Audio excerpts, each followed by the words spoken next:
नमस्कार दोस्तों, स्वागत है आप सभी का हमारे चैनल संघर्ष की उड़ान पर। तो दोस्तों, आज हम रेलवे एनटीपीसी 2025-26 का समान अध्ययन पढ़ने वाले हैं।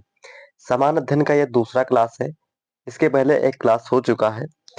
समान अध्ययन का जितने सारे टॉपिक्स पूछे जाते हैं इसके अंतर्गत, जैसे कि प्राचीन भारत, उसके बाद में आधुनिक भारत, मध्यकाल भारत, कला एवं संस्कृति, संविधान, भौतिक भूगोल, भारत का भूगोल, राष्ट्रीय एवं अंतरराष्ट्रीय संगठन, खेल कूद, राष्ट्रीय घटनाएं, भौतिक विज्ञान, रसायन विज्ञान, जीव विज्ञान, कंप्यूटर ज्ञान, आविष्कार, पुरस्कार, पुस्तक दिवस, अंतरराष्ट्रीय और मिसलेनियस। इतने सारे टॉपिक्स से हमारे जो जनरल अवेयरनेस का टॉपिक्स होता है, इतने सारे पूछे जाते हैं इतने सारे टॉपिक्स से। तो सारे टॉपिक्स को हम कवर करने वाले हैं, यानी कि एक ही वीडियो में संपूर्ण चैप्टर का क्या होने वाला है, रिवीजन। तो जिस टॉपिक्स के आगे जितना क्वेश्चंस लिखा है उतना इस वीडियो में हम इंक्लूड करेंगे, और वीडियो को आप एंजॉय करिए, बहुत ही मजा आने वाला है। तो चलिए दोस्तों, क्लास को शुरू करते हैं। चलिए, प्राचीन भारत से हम यहाँ से क्लास शुरू करते हैं। तो प्राचीन भारत में पहला क्वेश्चन है, सिंधु घाटी सभ्यता का निम्न में से कौन सा स्थल पंजाब भारत में स्थित है? तो दोस्तों, यह जो रोपड़ स्थल है, सिंधु घाटी का जो रोपड़ स्थल है, यह क्या है? पंजाब भारत में स्थित है। कहाँ पे? भारत के पंजाब राज्य में। आगे देखते हैं। सिंधु घाटी सभ्यता स्थल रोपड़ की खोज 1950 में बीबी लाल के द्वारा की गई थी। यह स्थल पंजाब के रोपड़ जिला में सतलज नदी के तट पर स्थित है। यहाँ से मनुष्य के साथ कुत्ते दफनाए जाने का साक्ष्य मिला है। तो जो सिंधु घाटी सभ्यता है उसका स्थल जो रोपड़ है, ये कहाँ पे है? भारत के पंजाब राज्य में है। यहाँ पे क्या हुआ था? ये 1950 में इसकी खोज पी लाल के द्वारा की गई थी।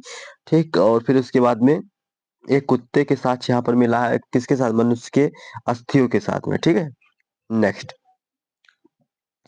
हड़प्पा की अधिकांश मोहरें डैश नामक एक प्रकार के मुलायम पत्थर से बनी होती थी, जो 2x2 के बीमा के साथ वर्गाकार आकृति का होता था तथा जिसका उपयोग वास्तविक उद्देश्यों के लिए किया जाता था। तो दोस्तों, ये क्या था? स्टेआइट। क्या था? स्टेटाइट। ठीक, आइए इसके बारे में थोड़ा डिटेल में जानने की कोशिश करते हैं। तो यहाँ पे आप देखेंगे, हड़प्पा की अधिकांश मोहरें सेल खड़ी यानी कि स्टेटाइट से बनाया जाता था, जो एक प्रकार का नरम पत्थर था। इसके अतिरिक्त कंचाली मिट्टी, चट, गोमेट मिट्टी आदि की बनी मोहरें भी मानक मोहर 2x2 आयाम के साथ चौकोर होती थी। इन मोहरों पर गणितीय चित्र होते थे, जिनका उपयोग शैक्षिक उद्देश्यों के लिए किया जाता था। सभी मोहरों में जानवरों की तस्वीर एक चित्रमय लिपि में लिखी गई है, जो कि अभी तक स्पष्ट नहीं है, जिन पर मुख्यतः दर्शाए गए जानवर बाघ, हाथी, वृष, गैंडा, भैंसा, हिरन या खरगोश और बकरा थे। ठीक है, नेक्स्ट। धौलावीरा डैश राज्य में स्थित है? तो दोस्तों, धौलावीरा यह गुजरात राज्य में स्थित है। किस राज्य में? गुजरात में। धौलावीरा गुजरात के कच्छ जिले के बचाऊ तालुका में स्थित पुरातात्विक स्थल है। इस स्थल की खोज 1968 में जगपति जोशी द्वारा की गई थी। यहाँ पाए गए कलाकृतियों में टेराकोटा मिट्टी के बर्तन, मोती, सोने एवं तांबे के गहने, जानवरों की मूर्तियां, उपकरण, कलश इत्यादि। जुलाई 2021 में यूनेस्को ने धौलावीरा को भारत के 40वें विश्व धरोहर स्थल के रूप में घोषित किया। इस प्रतिष्ठित सूची में शामिल होने वाला सिंधु सभ्यता का भारत यह पहला स्थल है। ठीक है, आगे देखते हैं। धौलावीरा एक पुरातात्विक स्थल किस समय अवधि से जुड़ी है? तो दोस्तों, जो धौलावीरा है यह हमारा सिंधु घाटी सभ्यता से जुड़ी हुई है। नेक्स्ट। मोहनजोदड़ो में पाया गया विशाल स्नानगार ग्रेट बैथ एक विशाल डैश था।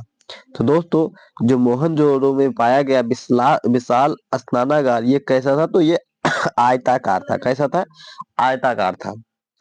मोहनजोदड़ो में पाया गया विशाल स्नानागार एक विशाल आयताकार टैंक था, मोहनजोदड़ो सिंधु घाटी सभ्यता का सबसे बड़ा स्थल थे, जिसकी खोज राखालदास बनर्जी ने 1922 ईस्वी में की थी।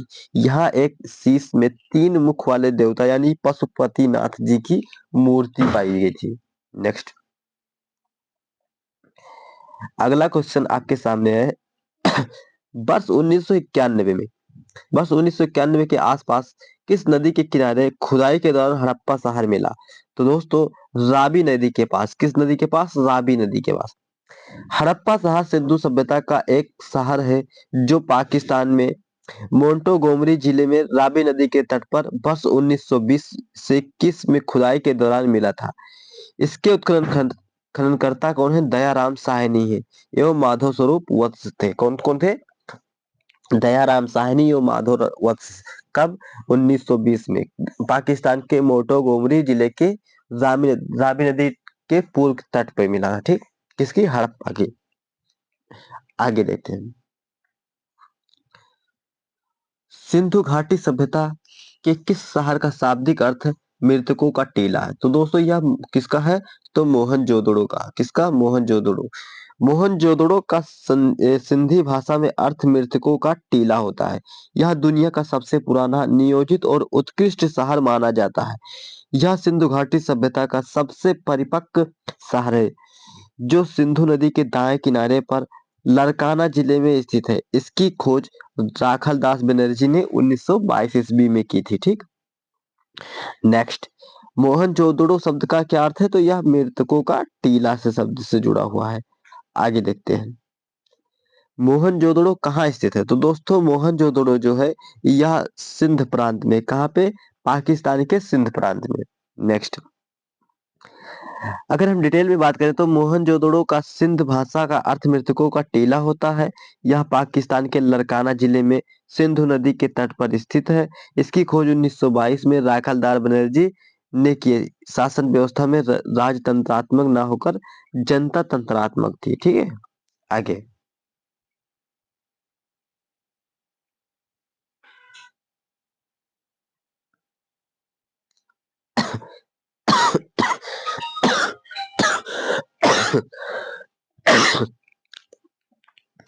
हड़प्पा सभ्यता का कौन सा शहर विशिष्ट रूप से मनके बनाना, सीप काटना, धातु की वस्तुएं बनाना, मोहर बनाना, तराजू का निर्माण करना आदि कार्यों सहित शिल्प उत्पादन के लिए समर्पित था? तो दोस्तों, यह जो चंदहोदड़ो है, यह किसके लिए प्रसिद्ध था? तो यहाँ पे सीप निर्माण, कागज बनाना, मोहर बनाना, तराजू का निर्माण करना आदि से शामिल है। तो मोहनजोदड़ो से 80 मील दक्षिण में स्थित चंदहोदड़ो की खोज सर्वप्रथम 1931 में एमजी मजूमदार ने की थी। यहाँ सैंधो संस्कृति के अतिरिक्त प्राक हड़प्पा संस्कृति, जिसे जूझकर एवं जाकर संस्कृति के कहते हैं, के अवशेष मिले। यहाँ के निवासी कुशल कारीगर थे। इसका निर्माण इस बात से मिलता है कि यह मन के सीप, मोहर तथा मुद्रा बनाने का प्रमुख केंद्र था। यह एकमात्र स्थल है जहां पर वर्गाकार ईंटें मिली हैं। ठीक है, कैसी ईंटें? वर्गाकार ईंटें। नेक्स्ट क्वेश्चन, सिंधु घाटी सभ्यता ने इनमें से किस स्थल को सबसे पहले खोजा गया था? तो सिंधु घाटी की सबसे पहले जो स्थल खोजा गया था, यह हड़प्पा सभ्यता था। कौन सा सभ्यता? हड़प्पा सभ्यता। अब दोस्तों, आइए हम देखते हैं कुछ क्वेश्चंस हमारे मध्यकाल भारत से। किससे? मध्यकालीन भारत से। तो मध्यकालीन भारत का कोई क्वेश्चन नहीं दिया गया है, लेकिन इसका डिटेल दिया गया है, तो आइए हम इसको थोड़ा पढ़ लेते हैं। दिल्ली सल्तनत में कुतुबुद्दीन ऐबक ने गुलाम वंश या दास वंश की स्थापना की 1206 ईस्वी में। वह मोहम्मद गौरी का गुलाम था। 1206 में से 1290 तक दिल्ली सल्तनत पर शासन करने वाले तुर्क सरदारों का गुलाम वंश, दास वंश या मामलूक वंश का शासक माना जाता है। इस काल में कुतुबुद्दीन ऐबक, शमसी, इल्तुतमिश, बलबनी, बलबन नामक राजवंशों ने शासन किया। ठीक, आगे देखते हैं। अगला प्रश्न जो हमारा, गुलाम वंश का संस्थापक कौन था? तो गुलाम वंश का संस्थापक दोस्तों हमको पता है कौन है? कुतुबुद्दीन ऐबक। कुतुबुद्दीन ऐबक को नक्श बख्श, कुरान खां आदि नामों से भी जाना जाता था। इसी ने ही जो कुतुब मीनार है उसका निर्माण मतलब यही करवाया था। मतलब नींव रखा था, लेकिन इल्तुतमिश, बलबन इस सब के कालों में पूरा कराया गया था। आइए आगे देखते हैं। अब दोस्तों अगला क्वेश्चन क्या है, तो इनमें से किसके द्वारा दिल्ली सल्तनत में एकता प्रणाली की संस्थागत रूप से लागू किया गया था? तो दोस्तों जो एकता व्यवस्था था यह इल्तुतमिश ने अपने शासनकाल के दौरान लागू किया था। इल्तुतमिश ने एकता प्रणाली की शुरुआत 1226 ईस्वी में की थी। एकता एक भूखंड होता था जिसके नियंत्रणकर्ता को मुक्ति या वली कहा जाता था। यह इस भू क्षेत्र में कानून व्यवस्था के साथ भू राजस्व की वसूली करता था तथा इस राजस्व का एक हिस्सा केंद्र को फावजिल के रूप में भेजता था। इक्तादार का पद वंशानुगत होकर समय समय पर स्थानांतरित होता था, जो इसे नौकरशाही रूप देता था। नेक्स्ट, सल्तनत का काल के दौरान भूमि वितरण के प्रशासनिक प्रणाली का एक अद्भुत प्रकार विकसित हुआ, जिसे क्या कहा जाता है, तो जिसे इक्तादारी कहा जाता था। क्या कहा जाता था? इक्तादारी। नेक्स्ट, अमीर अल अमीर अल खयाल एक अरबी उपाधि है जिसका अनुवाद सामान्यतः कमांडर ऑफ द फेथफुल या लीडर ऑफ द फेथफुल के नाम रूप में किया जाता है। निम्नलिखित में किसे उपाधि प्रदान की गई थी? तो दोस्तों यह जमाल उद्दीन याकूत दोस्तों जमालुद्दीन याकूत एक अफ्रीकी सिद्दीकी गुलाम कुलीन था जो रजिया सुल्तान का विशेष एक कृपा पात्र था। वह रजिया का करीबी सलाहकार और दोस्त था। रजिया सुल्तान ने उसे शाही अस्तबल के प्रशासक के महत्वपूर्ण पद पर नियुक्त किया था। उसने याकूत को अमीर अल खयाल यानी घोड़ों का अमीर और बाद में अमीर अल उमरा अमीर का अमीर की उपाधि दिया था। ठीक है, जमाल उद्दीन को। नेक्स्ट, दिल्ली सल्तनत का सल्तनत शासक गयासुद्दीन बलबन ने किस अवधि के दौरान दिल्ली पर कब्जा किया? तो दोस्तों जो गयासुद्दीन बलबन था यह 1266 से 1287 के ईस्वी में दिल्ली का शासन अपने वश में किया था। ठीक, नेक्स्ट, आइए थोड़ा हम इसको डिटेल में जानते हैं। तो आप देखेंगे सल्तनत शासक गयासुद्दीन बलबन ने 1266 से 1287 तक दिल्ली पर कब्जा कर यहाँ शासन किया। गयासुद्दीन बलबन गुलाम वंश का 9वां सुल्तान था। इल्तुतमिश ने ग्वालियर को जीतने के बाद बलबन को खरीद लिया था। रजिया सुल्तान ने उसे अमीर ए शिकार का पद दिया। बलबन ने इलबरी जाति का तुर्क था। यह मंगोलों के आक्रमण से दिल्ली की रक्षा करने में सफल रहा। बलबन ने राज दरबार में सिजदा यानी घुटनों पर बैठकर सिर झुकाना एवं पावो सुल्तान के पैर चूमना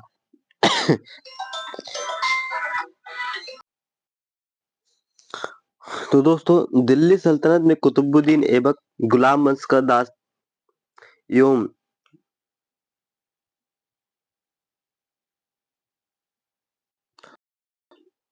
अगर हम बात करें गयासुद्दीन बलबन की, तो सल्तनत शासक गयासुद्दीन बलबन ने 1266 से 1287 तक दिल्ली पर कब्जा एवं शासन किया। गयासुद्दीन बलबन गुलाम वंश का 9वां सुल्तान था। इल्तुतमिश ने ग्वालियर को जीतने के बाद बलबन को खरीद लिया था। रजिया सुल्तान ने उसे अमीर ए शिकार का पद दिया। बलबन इलबरी में सफल रहा। बलबन ने राज दरबार में सिजदा यानी घुटनों पर बैठकर झुकना एवं पाबोस सुल्तान के पैर चूमना प्रथा की शुरुआत की तथा अपने विरोधियों के प्रति कठोर लौह एवं रक्त नीति का पालन किया। नसीरुद्दीन महमूद ने बलबन को उल्गू खां की उपाधि प्रदान की थी। कौन सी उल्गू खां को? नसीरुद्दीन महमूद। अगला, इनमें से किसकी मृत्यु चौगान खेलने के दौरान हुई थी? तो दोस्तों हम जानते हैं कि कुतुबुद्दीन ऐबक जो था ये चौगान खेलते वक्त इसकी मृत्यु हो गई थी घोड़े से गिरकर। तो कुतुबुद्दीन ऐबक 1206 से 1210 की मृत्यु 1210 ईस्वी में लाहौर में चौगोन यानी पोलो खेलते समय घोड़े से गिरकर हो गई थी। ऐबक का मकबरा लाहौर में स्थित है। कुतुबुद्दीन मोहम्मद गौरी का दास था। किसका दास था? मोहम्मद गौरी का। ऐबक ने उत्तर भारत में पहली मस्जिद कुव्वत उल इस्लाम का निर्माण दिल्ली में करवाया था जो विष्णु मंदिर के स्थान पर बनाई गई थी। अजमेर में संस्कृत विश्वविद्यालय के संस्थापक स्थान 2.5 दिन का झोपड़ा का निर्माण करवाया था तथा सूफी संत कुतुबुद्दीन बख्तियार काकी की याद में कुतुब मीनार का निर्माण करवाया। कुतुबुद्दीन को लाखों का दान करने वाला यानी और या कुरान खां, सुरीली स्वर में कुरान पढ़ने के कारण इसे कुरान खां, और लाखों दान करने के लिए इसे लाख बख्श के नाम से जाना जाता था। किसको? कुतुबुद्दीन ऐबक को। भारत में सिजदा प्रथा किसने शुरू की थी? तो दोस्तों भारत में जो सिजदा व्यवस्था थी यह गयासुद्दीन बलबन ने शुरू किया था। कौन? गयासुद्दीन बलबन। सिजदा एवं पैबोस तथा प्रथा गयासुद्दीन बलबन ने शुरू किया। सिजदा का अर्थ झुककर सुल्तान के चरणों में सलाम करना तथा पैबोस का अर्थ है मतलब सुल्तान का पैर चूमना। इन अमानवीय प्रथाओं को मुगल बादशाह अकबर ने समाप्त कर दिया था। नेक्स्ट, डैश ने नवरोज नामक प्रसिद्ध फारसी त्योहार की शुरुआत की।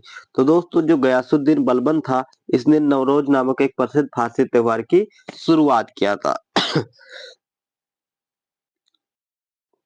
गयासुद्दीन बलबन ने नवरोज नामक प्रसिद्ध फारसी त्योहार की शुरुआत की जिसे फारसी में नया साल भी कहा जाता है और मुख्यतः ईरानियों द्वारा दुनिया भर में मनाया जाता है। यह मूलतः प्राकृतिक प्रेम उत्सव है। अगला, निम्नलिखित में से सल्तनत का सही क्रम बताइए। तो गुलाम वंश, तुगलक वंश, खिलजी वंश, फिर लोदी वंश, या गुलाम वंश, खिलजी वंश, तुगलक वंश, या लोदी वंश, या गुलाम वंश, खिलजी वंश, या फिर तुगलक वंश। तो दोस्तों सबसे पहले गुलाम वंश, फिर उसके बाद तुगलक वंश, खिलजी वंश, फिर उसके बाद में लोदी वंश। तो हमारा ऑप्शन नंबर 1 करेक्ट हो जाएगा। अब आधुनिक भारत से हम क्वेश्चंस को उठाते हैं। तो आधुनिक भारत में आइए थोड़ा हम इस पे डिटेल में दिया गया इसको थोड़ा हम देख लेते हैं। यहाँ पे सन 1608 में जेम्स प्रथम के दूत के रूप में हॉकिंस सूरत पहुंचा। वहां का अकबर के नाम लिखा जेम्स प्रथम का पत्र लेकर मुगल बादशाह जहांगीर के दरबार में पहुंचा और सूरत में व्यापारिक फैक्ट्री खोलने का अनुमति मांगी। सम्राट ने अनुमति दे दी किंतु पुर्तगालियों के शत्रुतापूर्ण कारनामों और सूरत के सौदागरों के विरुद्ध कारण यह अनुमति रद्द कर दी गई। सन 1612 में कैंप्ट थॉमस बेस्ट ने एक समुद्री युद्ध के में पुर्तगालियों को पराजित किया। 1613 ईस्वी में शाही फरमान द्वारा जहांगीर ने अंग्रेजों को सूरत अस्थायी कारखाना स्थापित करने की अनुमति दे दी। इस प्रकार सूरत में अंग्रेजों द्वारा पहले अस्थायी व्यापारिक केंद्र की स्थापना की गई थी। अगला,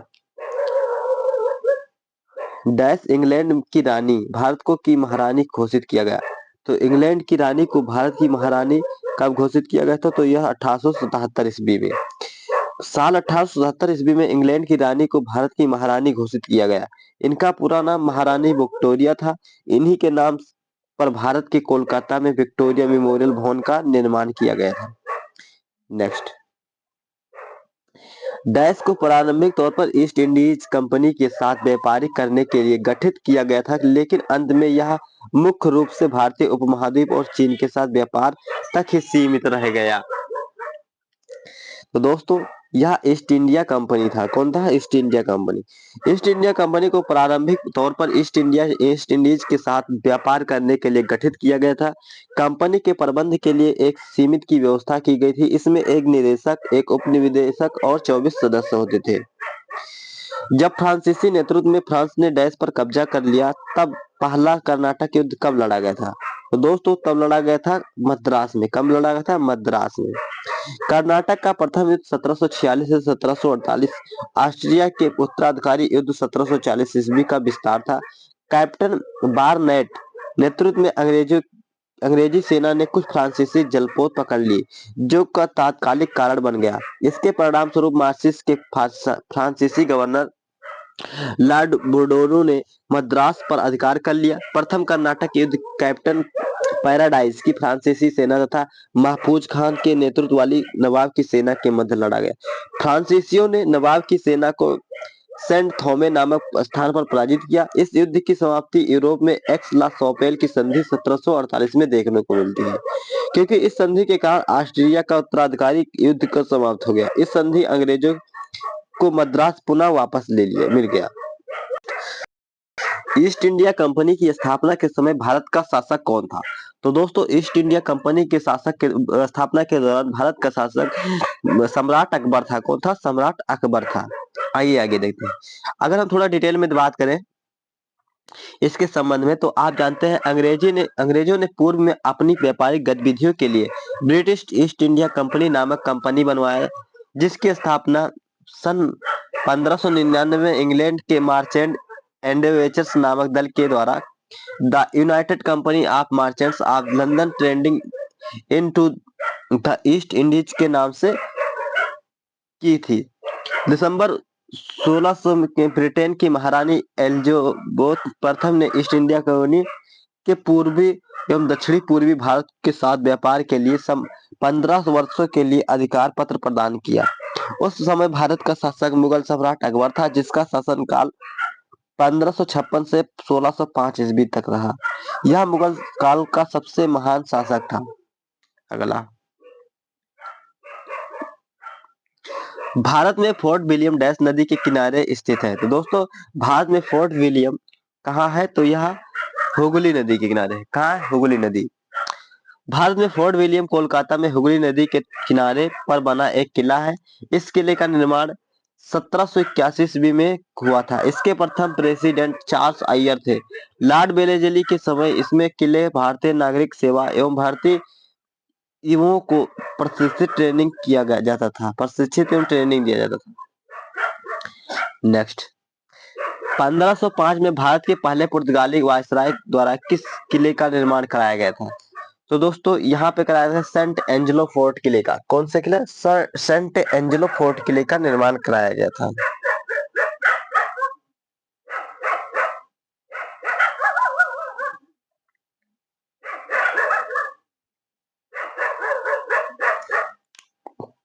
नेक्स्ट,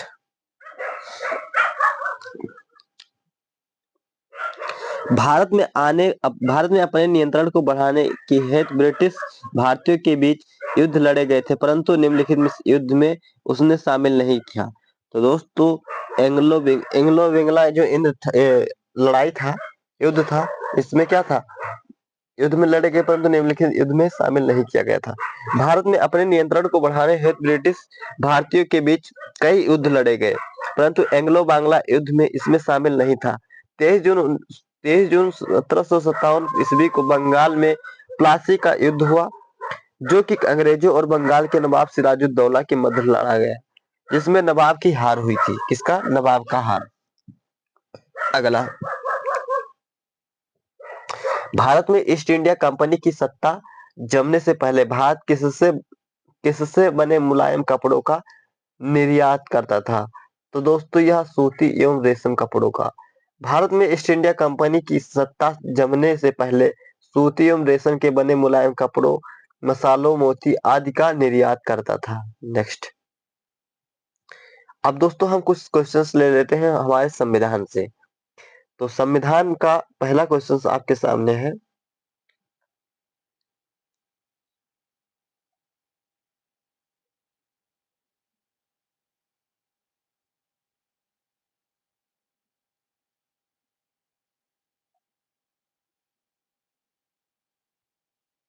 आइए देखते हैं, भारतीय संविधान में कितने देशों से विशेषताएं फीचर्स ली गई हैं? तो दोस्तों, भारतीय संविधान में 10 देशों से फीचर्स यानी ली गए हैं। भारतीय संविधान में कुल 10 देशों से विशेषताएं ली गई हैं, जिसमें संयुक्त राज्य America, Ireland, Australia, Germany, Japan, Britain, France, Canada, रूस और दक्षिण अफ्रीका है। तो पहला देश कौन सा? संयुक्त राज्य अमेरिका, दूसरा ब्रिटेन, तीसरा ऑस्ट्रेलिया, चौथा फ्रांस, पांचवा ऑस्ट्रेलिया, छठवां कनाडा, सातवां जर्मनी, आठवां रूस, नौवां जापान और 10वां अमेरिका दक्षिण अफ्रीका। इतने देशों से हमारे संविधान में लिए गए हैं प्रावधान। ठीक, आगे देखते हैं, निम्नलिखित में से किसमें सर्वप्रथम भारत के लिए संविधान सभा के गठन का प्रस्ताव रखा गया था? तो दोस्तों, जो हमारे एम.एन. राय हैं, इन्होंने रखा था भारतीय संविधान का प्रस्ताव। भारत में औपचारिक रूप से एम.एन. राय द्वारा भारत के लिए संविधान सभा का गठन 1934 में का प्रस्ताव रखा गया था। 31 दिसंबर 1929 को जवाहरलाल नेहरू द्वारा लाहौर अधिवेशन में संविधान सभा के बारे में जिक्र किया गया था। साल 1942 में क्रिप्स मिशन ने भारत में संविधान के गठन की बात की पूरी तरह से स्वीकार किया, लेकिन 1946 में कैबिनेट मिशन तनाव द्वारा व्यवहारिक रूप से इसे स्वीकार किया गया था। नेक्स्ट, भारतीय संविधान का अनुच्छेद 24 शोषण के विरुद्ध अधिकार से संबंधित है। इस अनुच्छेद के अनुसार किसी कारखाने एवं खदान में काम करने हेतु द्वारा निर्धारित न्यूनतम आयु कितना है, तो यह 14 वर्ष है। कितना है दोस्तों? 14 वर्ष है। भारतीय संविधान का अनुच्छेद 24 शोषण के विरुद्ध अधिकार से संबंधित है। इस अनुच्छेद के अनुसार किसी भी कारखाने में खदान में काम करने हेतु सरकार द्वारा निर्धारित न्यूनतम आयु 14 वर्ष है। हालांकि यह किसी नुकसान या न पहुंचने वाले अथवा गैर जोखिम युक्त कार्यों में नियोजन का प्रतिषेध नहीं करता है। बाल श्रम एवं प्रतिषेध विनियम अधिनियम 1986 में इस दिशा में सर्वाधिक महत्वपूर्ण कदम उठाए गए थे। नेक्स्ट, भारत के संविधान के संदर्भ में निम्नलिखित में से इनमें से संविधान सभा के निर्वाचित अध्यक्ष कौन है? तो दोस्तों ये डॉक्टर राजेंद्र प्रसाद है। कौन है? डॉक्टर राजेंद्र प्रसाद। भारत के संविधान सभा के संदर्भ में डॉक्टर राजेंद्र प्रसाद संविधान सभा के निर्वाचित अध्यक्ष थे। डॉक्टर राजेंद्र प्रसाद को 11 दिसंबर 1946 को संविधान सभा का अस्थायी अध्यक्ष निर्वाचित किया गया था। सच्चिदानंद सिन्हा को संविधान सभा का अस्थायी अध्यक्ष दिसंबर 1946 में चुना गया था। मसौदा समिति के अध्यक्ष कौन थे जिनके पास संविधान सभा का मसौदा तैयार करने का कार्य था? तो दोस्तों यह थे डॉक्टर भीमराव अंबेडकर। कौन थे? डॉक्टर भीमराव अंबेडकर।